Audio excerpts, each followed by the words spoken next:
त्यांना मानाचा मुजरा करतो। भारतीय राज्यघटनेचे शिल्पकार भारतरत्न डॉक्टर बाबासाहेब आंबेडकर यांना मानवंदना अर्पित करतो। आज महाकारुणी तथागत भगवान गौतम बुद्धांची जयंती आहे। बुद्ध जयंतीच्या निमित्ताने सर्वांना शुभेच्छा देतो। मंचावर उपस्थित महाराष्ट्रातील आणि देशातील ज्येष्ठ नेते आदरणीय शरद पवार साहेब, आमचे सहकारी उपमुख्यमंत्री श्री अजितदादा पवार, श्री विद्याधर अनासकर, श्री दिलीप दिघे, आपल्याला मार्गदर्शन करून पुढील कार्यक्रमाला गेलेले माननीय गडकरी साहेब, माननीय शिंदे साहेब, या ठिकाणी उपस्थित सर्व मान्यवर भगिनी आणि बंधूंनो, आज दख्खनच्या उठावाला 150 वर्ष पूर्ण झाल्याच्या निमित्ताने शतकोत्तर सुवर्ण स्मरण महोत्सव आणि त्यानिमित्ताने राज्यामध्ये सहकाराचं सक्षमीकरण आणि त्या संदर्भातलं शासनाचं धोरण अशा प्रकारचा परिसंवाद आयोजित केलेला आहे। दख्खनच्या उठावाबद्दल सर्वांनीच या ठिकाणी सांगितलं की ज्या काळामध्ये सावकारांनी मोठ्या प्रमाणात शेतकऱ्यांना कर्ज दिले, 12 बलुतेदारांना कर्ज दिले आणि त्यानंतर कर्जाच्या सापळ्यामध्ये अडकवलं, शेतकऱ्यांच्या जमिनी गहाणात गेल्या, कर्जाचा डोंगर चढत गेला, जमिनी सावकाराकडे जायला लागल्या। अशा परिस्थितीमध्ये एक अत्यंत संतापाची भावना ही शेतकऱ्यांमध्ये तयार झाली आणि त्या भावनेचा उद्रेक होऊन सुप्याच्या बाजारामध्ये ज्यावेळी शेतकऱ्यांसोबत सावकारही त्या ठिकाणी असायचे, त्या सावकारांवर हल्ला चढवला गेला, त्यांच्या पेढ्या जाळल्या गेल्या, त्यांची कागदपत्र जाळली गेली आणि हळूहळू हे लोण मोठ्या प्रमाणात पसरायला लागलं। त्या काळामध्ये वासुदेव बळवंत फडके यांनीही बंडाची सुरुवात केली होती। या दख्खनच्या उठावात त्यांनी उडी घेतली आणि विशेषतः रामोशी, धनगर अशा विविध समाजातल्या तरुणांना एकत्रित करून जवळजवळ 2 वर्ष हे जे दख्खनचं बंड होतं ते त्यांनी चालवलं आणि अक्षरशः एक प्रकारे कार्यालय उघडून तिथे माहिती यायची कोणत्या सावकाराकडे कोणाच्या जमिनी गहाण आहेत आणि मग त्या ठिकाणी रेट टाकून आणि त्या जमिनी सोडवल्या जायच्या, त्याची कागदपत्र जाळली जायची आणि त्यातूनच इंग्रजांच्या हे लक्षात आलं की जर सुधारणेकरता आपण कायदा केला नाही तर यातनं परिस्थिती अधिक वाईट होईल। आणि न्यायमूर्ती रानडेंनी देखील त्या काळामध्ये मोठा पुढाकार घेतला आणि त्यांनी एक सिव्हिल चळवळ या संदर्भातली उभी केली आणि मग आपल्याला कल्पना आहे की काही कायदे तयार झाले। त्या संदर्भातला जो काही इतिहास आहे तो आता पवार साहेबांनी देखील आपल्यासमोर सांगितलेला आहे। पण त्यातूनच सहकाराची मुहूर्तमेढ या बंडाच्या माध्यमातून खऱ्या अर्थानं तयार झाली आणि असं लक्षात आलं की जोपर्यंत संस्थात्मक कर्ज हे आपण उपलब्ध करून देणार नाही तोपर्यंत सावकारांच्या पाशातनं आपण शेतकऱ्यांना सोडवू शकत नाही आणि त्यातनं मग हळूहळू आपल्याकडे अशा प्रकारच्या सहकारी संस्था, पतसंस्था तयार झाल्या आणि त्यातनं एक संस्थात्मक रचना, इन्स्टिट्यूशनल मेकॅनिझम ही आपण उभी केली, जी आपल्याला कल्पना आहे की मोठ्या प्रमाणात हळूहळू समृद्ध होत गेली। आणि म्हणूनच आज हे देखील अतिशय योग्य आहे की अशा एका महत्त्वाच्या चळवळीच्या 150व्या स्मृती दिनाच्या निमित्ताने सहकार चळवळीच्या संदर्भात आपण एक सिंहावलोकन करावं आणि या चळवळीला अधिक बळकट करण्याच्या दृष्टीनं आपल्याला काय करता येईल त्या संदर्भातलं विचार मंथन देखील करावं, याकरता हा परिसंवाद या ठिकाणी आयोजित करण्यात आलेला आहे. आताच आपल्याला अजितदादांनी, पवार साहेबांनी सांगितलं की सहकाराच्या क्षेत्रात आज महाराष्ट्र खूप पुढे आहे. किंबहुना महाराष्ट्र हा ज्या 3-4 राज्यांपैकी आहे की ज्या ठिकाणी सहकाराने आपले पाय खोलपर्यंत त्या ठिकाणी नेले, मुळं घट्ट केली आणि सहकारातनं मोठ्या प्रमाणात एक ग्रामीण अर्थव्यवस्थेमध्ये परिवर्तन करण्याचं काम देखील आपल्या राज्यामध्ये आपण करू शकलो. आज आपण पाहतो की सहकार क्षेत्राचा विचार करत असताना सहकारी बँका आहेत, पतसंस्था आहेत, अशा प्रकारचं एक इन्स्टिट्यूशनल लेंडिंग मेकॅनिझम आपण तयार केलेलं आहे. दुसरीकडे ज्याला आपण कृषीचं क्षेत्र म्हणतो त्या क्षेत्रामध्ये व्हॅल्युएडेशन करण्याकरता साखर कारखाने आहेत, सूतगिरण्या आहेत, वेगवेगळ्या प्रकारचे अजून छोटे मोठे उद्योग आपल्याला त्या ठिकाणी पाहायला मिळतात की ज्यातनं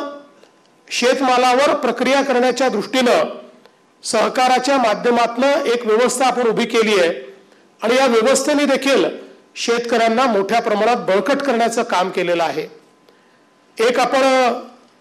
व्यवस्था उभी केली की ज्याच्यामध्ये टॅक्सच्या माध्यमातून ग्रामीण अर्थकारण आपण अधिक चांगलं कसं करू शकू याचा प्रयत्न आपण केला आणि त्यातनं एक प्रकारे सामान्य शेतकऱ्यालाही आपल्याला सहकाराशी कसं जोडून घेता येईल या संदर्भातला विचार देखील आपण केला. ज्यावेळी या देशामध्ये फिस्कल कन्सॉलिडेशन सुरू झालं आणि साधारणपणे ही चर्चा असायची साधारण 2008, 9, 10च्या काळामध्ये की फिस्कल कन्सॉलिडेशनच्या या काळामध्ये सहकारी बँका टिकतील का, त्या जगू शकतील का. कारण एक प्रकारे आपली आर्थिक भूमिका अशी होती की सहकारी असो किंवा कमर्शियल असो किंवा राष्ट्रीयकृत असो सगळ्या बँकांचं कन्सॉलिडेशन झालं पाहिजे आणि देशामध्ये 4-5च मोठ्या बँका राहिल्या पाहिजे. या छोट्या छोट्या बँका या ठिकाणी लिव्हरेज करू शकत नाही. जर मोठ्या बँका तयार केला तर अधिक जास्त प्रमाणात आपल्याला लिव्हरेज करता येईल. अशा प्रकारचा विचार ज्या काळामध्ये होता त्याही काळामध्ये सहकारी बँकांनी उत्तम काम केलं. अर्थात आपण हा देखील भाग बघितला की अनेक सहकारी बँका त्या ठिकाणी अडचणीत आल्या, पण तरी देखील बहुतांश सहकारी बँकांनी अतिशय उत्तम काम त्या काळामध्ये केलं आणि सातत्याने टेक्नॉलॉजिकल अपग्रेडेशन सहकारी बँकांनी केलं. मग कोर बँकिंग त्या ठिकाणी स्वीकारलं, त्या माध्यमातून वेगवेगळ्या प्रकारचे जे काही इन्स्ट्रुमेंट्स आहेत, ज्या काही ग्राहक उपयोगी अशा प्रकारच्या सेवा आहेत, त्या सगळ्या सेवा या आमच्या सहकारी बँकांनी देखील द्यायला सुरुवात केली आणि फिस्कल होत असताना देखील आपलं अस्तित्व टिकवण्याचं काम हे सहकार क्षेत्रातल्या बँकांनी निश्चितपणे करून दाखवलं. म्हणून मी खरं तर त्यांचं अतिशय या ठिकाणी अभिनंदन करतो आणि मला या गोष्टीचा आनंद आहे की देशामध्ये मोदीजींचं सरकार आल्यानंतर पहिल्यांदा केंद्र सरकारने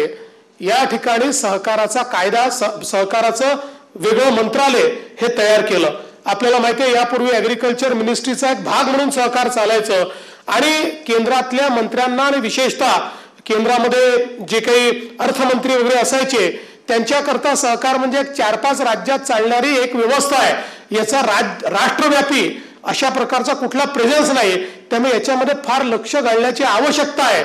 अशा प्रकारची व्यवस्थाच त्या ठिकाणी नव्हती. पण मला असं वाटतं की ज्यावेळी माननीय मोदी साहेबांनी हा सहकार मंत्रालय तयार केलं आणि अमितभाई शाह यांच्यासारखा एक अतिशय सक्षम मंत्री यांना सहकारितेचं क्षेत्र दिलं की ज्यांना सहकारी बँकेचे अध्यक्ष म्हणून किंवा सहकार क्षेत्रात अनेक वर्ष काम केल्यामुळे सहकार क्षेत्राची जाणीव होती. अशा प्रकारचे मंत्री केल्यानंतर आपण बघितलं असेल तर मोठ्या प्रमाणात आज आपण सहकाराच्या क्षेत्रामध्ये केंद्र सरकारच्या माध्यमातूनही सक्षमीकरण होताना पाहतोय. आज नव्याने पॅक्स जे आहेत त्या आपण त्याचं रिथिंकिंग करून पॅक्स आपल्याला अधिक मजबूत कशा करता येतील. जसं मगाशी अनास्कर मला सांगत होते की गुजरातमध्ये सहकार रुजला याचं कारण तिथल्या पॅक्स या मल्टी बिझनेस करणाऱ्या पॅक्स आहेत. त्या ठिकाणी केवळ इकडचे पैसे तिकडे सरकवणे एवढ्या पुरतं टॅक्स मर्यादित नाही आहेत, त्या मल्टी बिझनेस करतायत. आता केंद्र सरकारने सगळ्या राज्यातल्या टॅक्सचं सक्षमीकरण करण्याच्या दृष्टीनं त्यांचं संगणकीकरण करणं आणि त्यांना 17 टाईपचे वेगवेगळे व्यवसाय हे आता नेमून दिलेले आहेत की ज्या व्यवसायांमुळे या टॅक्स आपल्या अगदी मूलभूत सहकारी अशा प्रकारच्या संस्था म्हणून त्या ठिकाणी सक्षमतेनं काम करू शकतील, त्याही सक्षम होतील. आणि त्या सक्षम झाल्यामुळे सगळ्यात मोठा फायदा हा होणार आहे की त्यातनं ग्रामीण अर्थकारण जे आहे त्याला एक मोठी चालना मिळणार आहे. महाराष्ट्रामध्ये आपण स्मार्ट सारखा प्रकल्प असेल, ॲग्री बिझनेस सारखा प्रकल्प असेल, हा त्या ठिकाणी लागू केला आणि वर्ल्ड बँकेच्या माध्यमातून 10,000 गावांमध्ये आपण तिथल्या ज्या पॅक्स आहेत या पॅक्सला प्रशिक्षण देऊन त्यांना एक प्रकारे ॲग्री बिझनेस सोसायटीमध्ये कन्व्हर्ट करण्याचा प्रयत्न करतो. आणि त्यासोबत नुसतं प्रशिक्षण देऊन आपण थांबत नाही आहोत, तर त्यांना या जे काही बिझनेस मॉड्यूल्स आहेत याच्याकरता आर्थिक मदत देखील करण्याचा प्रयत्न हा आपण या माध्यमातून केलेला आहे. आणि आता त्याचे चांगले रिझल्ट्स हे यायला लागलेले आहेत. वर्ल्ड बँकेने देखील आता जे त्याचं ओरिजिनल एक पहिलं अप्रेझल केलं त्यात समाधान व्यक्त केलेलं आहे आणि अजून गतीनं आपल्याला ही योजना ॲग्री बिझनेसची कशा प्रकारे पुढे नेता येईल त्याचा प्रयत्न आपण करतोय.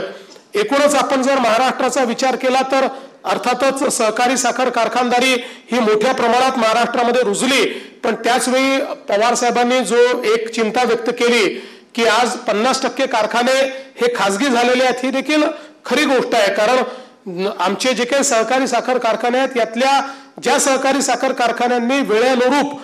जे काही बदल करायचे होते, मग कोजेनमध्ये काही गेले, मग इथेनॉलमध्ये गेले, वेगवेगळ्या प्रकारे डिस्टिलरीजमध्ये गेले, हे सगळे जे उपपदार्थ आहेत या उपपदार्थांमध्ये जे सहकारी साखर कारखाने गेले ते या सगळ्या जागतिक स्पर्धेमध्ये टिकू शकले. पण ज्यांनी पारंपरिक केवळ साखरेवर त्या ठिकाणी आपलं अवलंबित्व ठेवलं त्यांना मात्र खूप अडचणी तयार झाल्या. कारण आपल्याला माहिती आहे की साखरेच्या उद्योगामध्ये आता केवळ साखरे बरोबर कारखाना चालू शकत नाही, तो उपपदार्थांच्या आधारावरच चालू शकतो. कारण या ठिकाणी FRP ही आपण डिसाईड करतो आणि FRP प्रमाणे पेमेंट करावं लागतं. त्याच्यामुळे जो काही रॉ मटेरियल आहे त्या रॉ मटेरियलची जी काही किंमत आहे ती किंमत फिक्स झालेली असल्यामुळे जागतिक बाजारपेठेत अनेक वेळा अशी परिस्थिती येते की जो फिनिश माल आहे म्हणजे साखर आहे त्या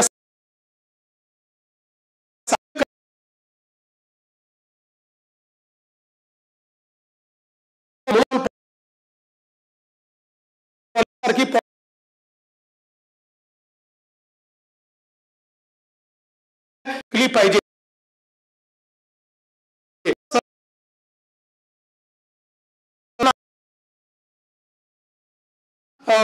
प्रोफेशनलिझम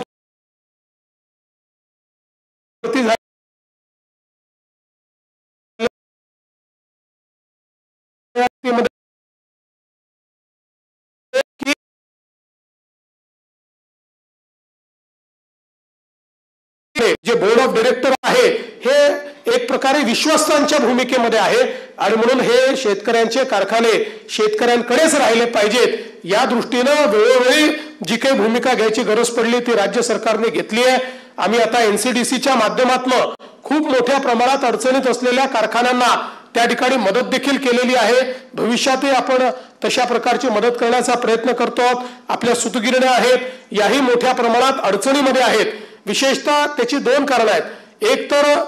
कापसाच्या भावातली जी व्होलेटिलिटी आहे तो एक त्यातला महत्वाचा मुद्दा आणि दुसरा महत्वाचा मुद्दा आहे की साधारणपणे विजेचे जे दर आहेत ते दर आम्हाला ग्लोबल कॉम्पिटिटिव्ह ठेवत नाहीत. अशा प्रकारचा एक नेहमी प्रश्न निर्माण होतो. त्या संदर्भात आपण काही सबसिडी देतो, पण अलीकडच्या काळात नवीन धोरण आम्ही आणलेलं आहे आणि सगळ्या सूतगिरण्या ज्या आहेत या आपल्याला सोलरवर कशा नेता येतील जेणेकरून हा जो एक त्यांना विजेच्या दरामुळे जी काही अडचण निर्माण होते ती अडचण दूर करण्याचं काम हे आपण त्या माध्यमातून करतो आणि या सूतगिरण्या ही चांगल्या प्रकारे कशा चालतील अशा प्रकारचा आपला प्रयत्न आहे. यासोबत काही वेगवेगळ्या प्रकारच्या प्रक्रिया उद्योगांना देखील आपण सहकारात्मक मदत करतो की ज्या माध्यमातून ते प्रक्रिया उद्योग योग्य प्रकारे चालले पाहिजे असा आपला प्रयत्न आहे. एक अजून यातला महत्वाचा सहकारातला घटक आहे की जो अनेक वर्ष दुर्लक्षित होता तो म्हणजे आमच्या ज्या सहकारी गृहनिर्माण संस्था आहेत. आज जर महाराष्ट्रामध्ये आपण विचार केला तर आपल्या एकूण सहकारी संस्थांच्या पैकी 50% सहकारी संस्था या सहकारी गृहनिर्माण संस्था आहेत आणि आज 30 वर्ष 40 वर्ष 50 वर्ष अनेक संस्थांना झाले आणि म्हणून मागच्या काळामध्ये आम्ही निर्णय केला आणि सहकाराच्या कायद्यामध्ये एक नवीन चॅप्टर आपण त्या ठिकाणी टाकला सहकारी गृहनिर्माण संस्थांकरता स्पेसिफिकली डेडिकेटेड अशा प्रकारचा आणि त्यांचं इलेक्शन पासनं तर त्यांच्या इतर सगळ्या ऍक्टिव्हिटीज या कशा कंडक्ट करता येतील या संदर्भातली सगळी व्यवस्था आपण त्याच्यामध्ये उभी केली आहे आणि आता तर सेल्फ रिडेव्हलपमेंट सारखी एक नवीन योजना आपण त्या ठिकाणी आणली कारण आपण बघितलं की या सगळ्या सहकारी संस्थांना रिडेव्हलप होत असताना बिल्डराच्या सगळ्या दावणीला बांधलं जायचं आणि मग अनेक वर्ष ते आपलं घर सोडून जायचे त्यांना त्या ठिकाणी वर्षानुवर्ष घरही मिळायचं नाही भाडंही मिळायचं नाही अनेक वेळा त्यांना हक्काचं जे काही त्यांचं घर आहे ते कमी स्वरूपात मिळायचं आज आपण ज्यावेळेस हे सेल्फ रिडेव्हलपमेंटचं मॉडेल या सहकारी संस्थांकरता आणला आणि सहकारी गृहनिर्माण संस्थांना 17 प्रकारच्या वेगवेगळ्या सवलती या राज्य सरकारच्या वतीनं दिल्या तर ज्या ठिकाणी आमचे जे काही लोक होते आमचे नागरिक होते हे 400-450 फुटात राहायचे त्यांना 1200-1300 चौरस फुटाचं घर आज मुंबईमध्ये देखील मिळायला लागलं अशा प्रकारे आपण ही व्यवस्था केली आज आमच्या प्रवीण दरेकरांच्या अध्यक्षतेखाली एक नवीन कमिटी आपण तयार केलेली आहे की जी आता नव्याने सेल्फ रिडेव्हलपमेंट करता आपल्याला काय काय करता येईल या संदर्भातला प्रयत्न करते आम्ही आता माननीय केंद्रीय मंत्र्यांना ही देखील विनंती केलेली आहे की एनसीडीसीच्या माध्यमातून आपल्या सहकारी गृहनिर्माण संस्थांनाही मदत कशी करता येईल कारण त्याच्यामध्ये त्यांनी एनसीडीसीच्या माध्यमातून मदत करायचं तर मंजूर केलं पण नंतर असं लक्षात आलं की एनसीडीसीचं ज्युरिस्डिक्शन हे केवळ ग्रामीण भागात आहे ते शहरामध्ये नाही आहे त्यामुळे ते अडलं होतं तर किमान सहकारी गृहनिर्माण संस्थांकरता ते शहरी भागात कसं करता येईल या संदर्भात आता माननीय केंद्रीय सहकारिता मंत्री अमितभाई शहा यांच्याशी चर्चा झाली आहे लवकरच त्यालाही मान्यता मिळेल आणि त्यातनं अगदी ज्याला सवलतीच्या दरामध्ये आपण लोन उपलब्ध करून देण्यापासून तर वेगवेगळ्या प्रकारच्या सवलती त्या ठिकाणी देणार आहोत ज्यातनं लोकांना रिडेव्हलपमेंट सहकारी त्यांनाही चांगल्या प्रकारे आपल्या घराचं स्वप्न हे पूर्ण करता येईल खरं म्हणजे आपण जर बघितलं तर काही गोष्टी अत्यंत महत्वाच्या आहेत सहकार कायदा हा आपला अतिशय चांगला पण तो आता एक प्रकारे जुना झालेला आहे कारण नवीन काळाची नवीन आव्हानं ही सहकार कायद्याला आता त्या ठिकाणी पेलावी लागणार आहेत आणि मगाशी जसं अनासकरांनी सांगितलं की ही गोष्ट ही खरी आहे की शेवटी one size fits for all अशा प्रकारची जी आपली व्यवस्था आहे या कायद्याने सगळ्या प्रकारच्या संस्थांकरता सारखेच नियम केलेले आहेत सहकारी संस्था म्हटली की त्याला सारखे नियम आपण जवळपास त्या ठिकाणी केलेले आहेत पण वेगवेगळ्या प्रकारच्या सहकारी संस्थांच्या आवश्यकता वेगवेगळ्या आहेत आणि म्हणून याच्यामध्ये वेगवेगळे चॅप्टर्स तयार करणं म्हणजे वित्तीय संस्थांकरता वेगळ्या कृषी प्रक्रिया संस्थांकरता वेगळे अशा प्रकारचे चॅप्टर्स तयार करून त्या विभागाची जी काही नीड आहे त्यांची जी काही निकड आहे या निकडीवर आधारित या कायद्यामध्ये बदल करणं हे अत्यंत गरजेचं आहे आणि म्हणूनच या आजच्या या परिसंवादाच्या निमित्ताने मी अशी घोषणा करतो की या कायद्यामध्ये कालानुरूप जे बदल करायचे आहेत त्याकरता एक समिती राज्य सरकार तयार करेल आणि या समितीच्या माध्यमातून आपण याचा नीट अभ्यास करून जे काही आवश्यक अशा प्रकारचे त्याच्यामध्ये बदल करायचे आहेत ते बदल देखील आपण करू दुसरा एक मुद्दा जो पवार साहेबांनी देखील या ठिकाणी मांडला की आताच्या ज्या आमच्या सहकारी संस्था आहेत याचं बळकटीकरण कसं करता येईल त्या सहकारातच राहिल्या पाहिजेत याकरता त्यांना कशा प्रकारे मदत करता येईल या दृष्टीनेही त्यांच्या बळकटीकरणाचा अभ्यास करणारी एक समिती ही आपण नेमू की ज्या समितीच्या माध्यमातून अस्तित्वात असलेल्या सहकारी संस्थांना बळकट करण्याकरता काय काय करण्याची आवश्यकता आहे त्या संदर्भात निश्चितपणे आपण हा प्रयत्न करू आणि त्यासोबत सातत्याने एक मागणी आपली अनासकर साहेब सगळ्यांची असते की ज्या आमच्या सहकारी बँका सक्षम आहेत त्या सहकारी बँकातनं सरकारचे व्यवहार झाले पाहिजेत मागच्या काळामध्ये अजितदादांनी आम्ही हा निर्णय केला आणि ज्या अतिशय सक्षम अशा प्रकारच्या संस्था आहेत त्यांना तशा प्रकारचे आम्ही अधिकार देखील दिले आहेत पण पुन्हा एकदा त्याचं पुनरावलोकन करून ज्या ज्या ठिकाणी संस्था अतिशय चांगल्या प्रकारे चालल्या आहेत मजबूतीने चाललेल्या आहेत त्या ठिकाणी आमच्या सहकारी बँकांना आपल्याला शासनाचे आर्थिक व्यवहार जास्तीत जास्त कसे देता येतील याही संदर्भात आम्ही योग्य प्रकारचा अभ्यास करून त्या संदर्भातला निर्णय घेऊ हा विश्वास मी आपल्याला देतो। आणि सहकाराला समृद्धीकडे नेण्याकरता या आंतरराष्ट्रीय सहकार वर्षी एक अतिशय चांगला परिसंवाद आपण घेतला। मगाशी सगळ्यांनी सांगितलं की अनास्कर साहेबांनी या आपली जी महाराष्ट्राची सहकारी बँक आहे, अपेक्स बँक आहे, महाराष्ट्र राज्य सहकारी बँक, या बँकेला ज्या प्रकारे अतिशय मजबूत केलेलं आहे, म्हणजे आज एशियातली एक मजबूत बँक म्हणून सहकारातली या बँकेकडे पाहिलं जातं। आणि ज्या प्रकारचा दरवर्षी नफा त्या ठिकाणी मिळतोय, एनपीए अतिशय कमी झालेला आहे, अतिशय प्रोफेशनली ही बँक चाललेली आहे, याचं खरं म्हणजे श्रेय अनास्कर साहेबांचं आणि त्यांच्या संपूर्ण टीमचं आहे। आणि म्हणूनच दादा म्हणाले ते खरं आहे की सरकार कोणाचंही आलं तरी त्या ठिकाणी अनास्करच असतात, कारण अनास्कर तसं काम करतायत। आणि म्हणून याही सगळ्या ज्या 3 गोष्टी मी सांगितलेल्या आहेत याच्यामध्ये अनास्कर साहेब आपल्याही एक्सपर्टीज जे आहे त्याचा फायदा आम्ही या कमिटीच्या माध्यमातून निश्चितपणे घेऊ आणि या क्षेत्रात काम करणाऱ्या सगळ्या लोकांना एकत्रित करून सहकाराला समृद्धीकडे नेण्याचा प्रयत्न आपण करू। आपण या चांगल्या कार्यक्रमाकरता निमंत्रित केलं त्याबद्दल आपले आभार मानतो आणि माझं बोलणं संपवतो। धन्यवाद। जय हिंद, जय महाराष्ट्र। सहकाराचं सक्षमीकरण आणि राज्य शासनाचं